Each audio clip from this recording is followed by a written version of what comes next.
The Denver Nuggets, defending champions, win 117-90 on the road to put this series back into a little bit more competitive nature after losing the first two home games of the series and give themselves a chance to really take back control of the series. And I think that's exactly what we were expecting to see from this Nuggets squad, just being a lot more composed and a lot more decisive and being a lot more aggressive on the offensive end. But I think what we really saw in that game too was the Nuggets not looking comfortable and getting to their spots in a comfortable fashion offensively. So I think that this was a big confidence booster for the Nuggets, especially Murray. Like he's the guy that has to get going. There's no other way around it. Jokic could drop 30 and 20 and 10 and all the triple double stat lines that you would want him to do.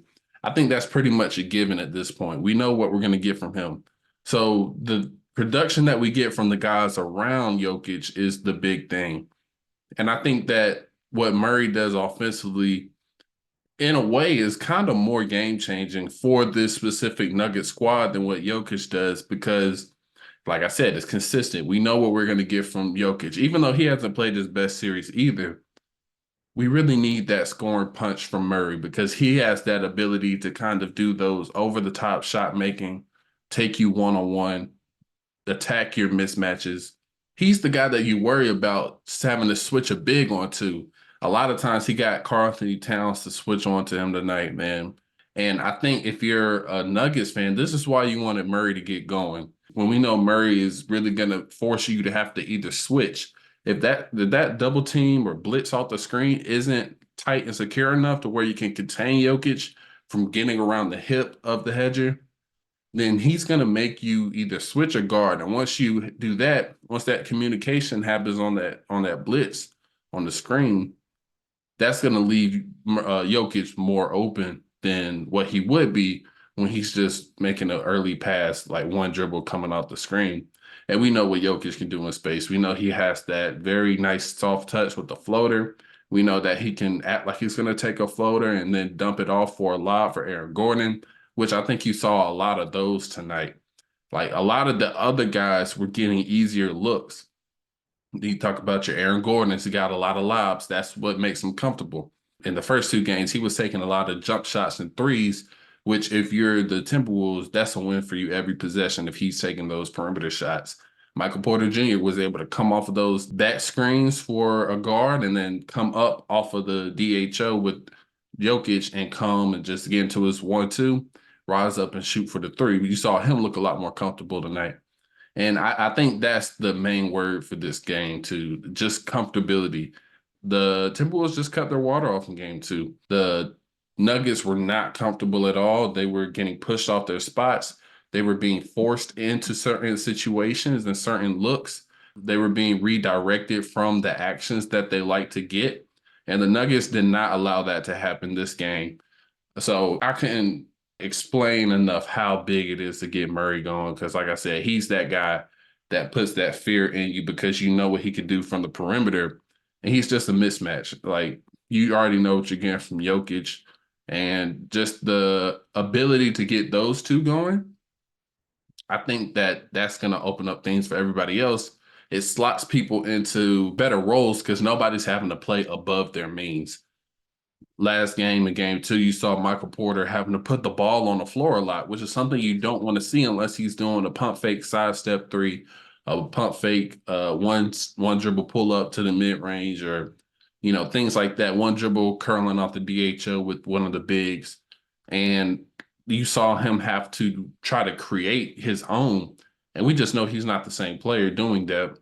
Now, if he was on a team where he had to do that, I think that he could eventually develop those skills, but it's definitely not a natural skill that he has. He fits perfectly within this offense and what they're able to do when they can get into their stuff. So some things I think helped get Murray going was, one, I just think getting the ball across half court was one of the biggest positives that you can take from this game. Even Jokic in his post game with ESPN, they asked him what was the key to getting this win. He said getting the ball across the half court in like 2 or 3 seconds. And he was very straight faced about it. He wasn't laughing at all. Like that's pretty much what it was. I think full court pressure is something you rarely see in the NBA. And the Timberwolves were just giving them all types of pressure, right? And it just made Murray work a lot more. So now instead of them having like 19 or 18 seconds to work with the shot clock, when they cross half court, it's down to like 13 and 12. And you know how long it can take to get through a full play or action. So by the time they get to the look or get the ball in the hands of the guy they want to, then you only have like 3 or 4 seconds to make a decision to shoot. And we know that late clock shots, like a continuous diet of that is not a recipe for success. You're going to get terrible shots. You're going to airball. You're going to stop possession, you're going to get shot clock violations, which stop the flow of the game. Now the team's able to take the ball out of bounds. And, it just killed a lot of momentum for them in that game, too. This game, the way they were able to do that was instead of Murray bringing the ball up the court all the time, they had a guy like Aaron Gordon bring the ball up, right? So what that does is it takes Nickeil Alexander-Walker, Jaden McDaniels, Anthony Edwards.